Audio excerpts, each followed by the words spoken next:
then next is martial law si Marcos. Nya kan may drawing na siya, kamuklat man kita kayo na siya. Nagdudulay sa mga militar.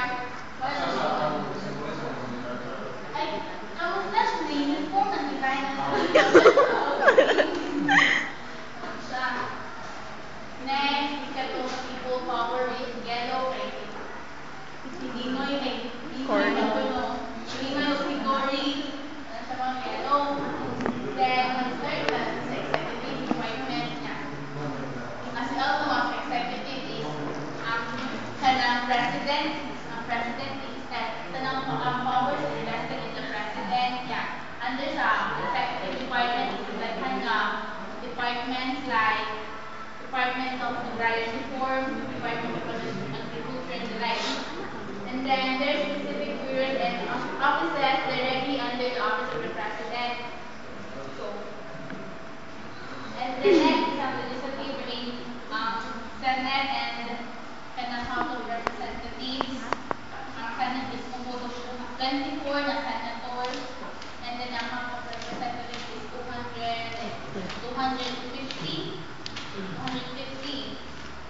Next is Judicial ba ka? Judicial. Judicial head. Lako na. Madam.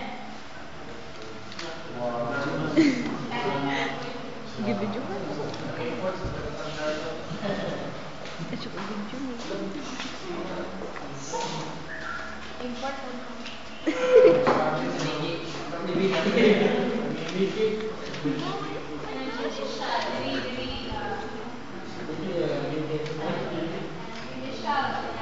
Naglawas sa study mo. Bakit video? Miss ka dyan, videohan sa lahat.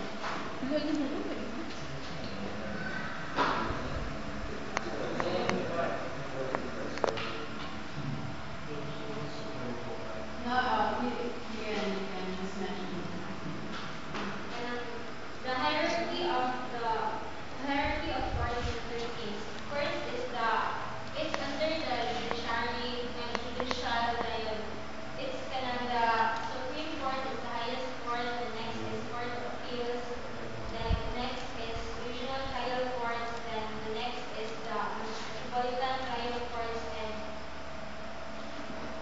Municipal Trial Courts. Then sa kanang court, Supreme Court and Court of Appeals if kanang if some cases are appeal and so appellate court na kanang between sa Court of Appeals and Supreme Court. Then the quasi-judicial courts are Appellates and Legal Trial Court of Tax Appeals and quasi-judicial next is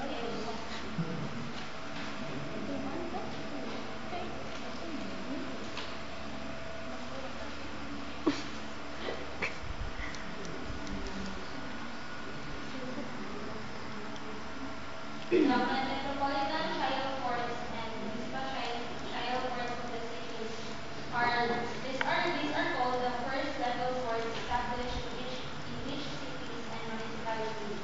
Their jurisdiction is provided for by Section 32A-35 of Batas Pagasa. Their jurisdiction has been established by special laws, namely the Republic Act numbers 1976,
I'm going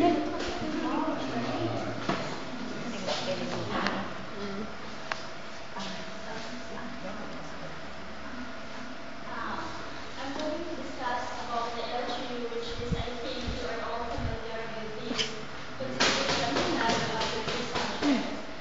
So this is a basketball court because, as we can observe, most of the LGU, ang ilang project is basketball court.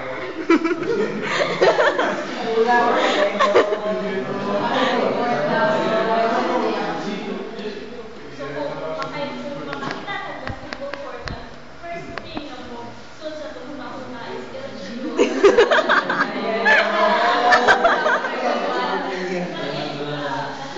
Not all, pero almost. So, before I just continue my report without commending, I would like to commend the effort of the ladies for making this very good. Char.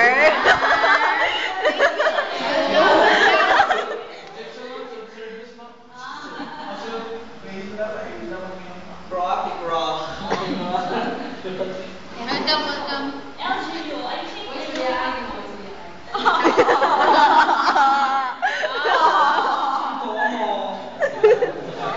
yellow and blue like this. I think I don't want to discuss one by one. We all know about LGU, the province, cities, municipalities, and barangays. So those are the components of LGU. So, diba mana? So,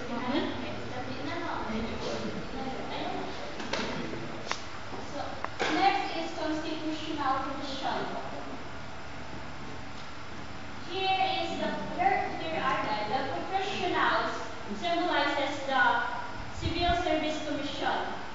As we all know, ang Civil Service Commission, all the employees there are professionals. Hindi na sila, i-appoint na sila based on their capabilities. Hindi yung lakas sa mayor, and that's my standard. So, if you want to,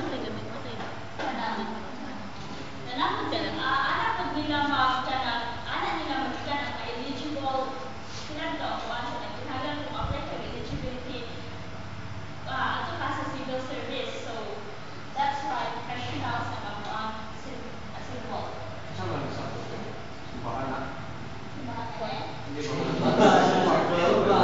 Hindi na biha po na Jumel.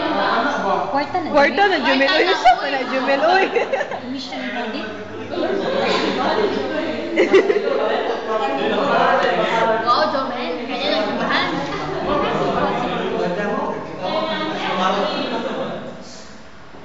Next is money.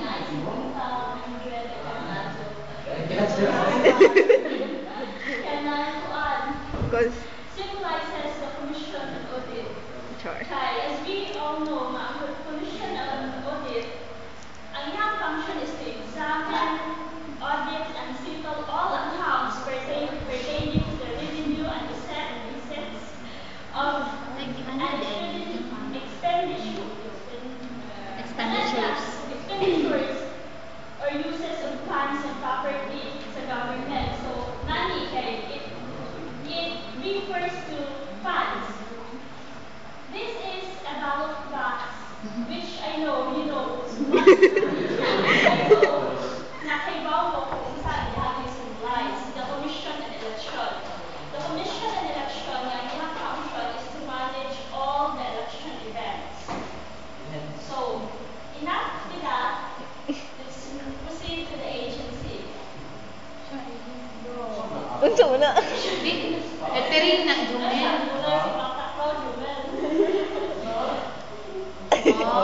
This is a combination of Ano mo siya?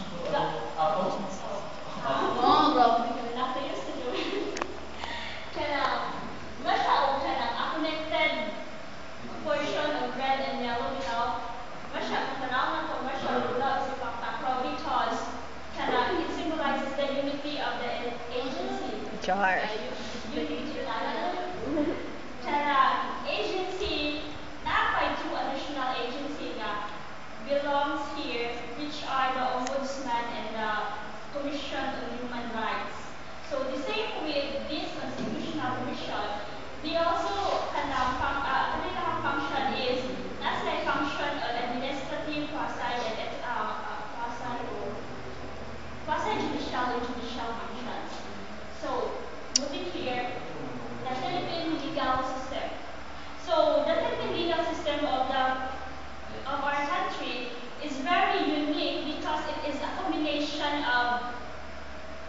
Roman, civil law. Could you go?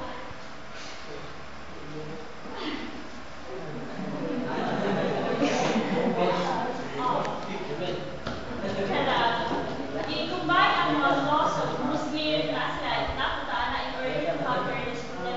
Lagi ang ilahang culture sa ato. So, very unique because it is a kanang fusion. Diffuse ang kanang mga laws for the benefits of the constituents. So that's all.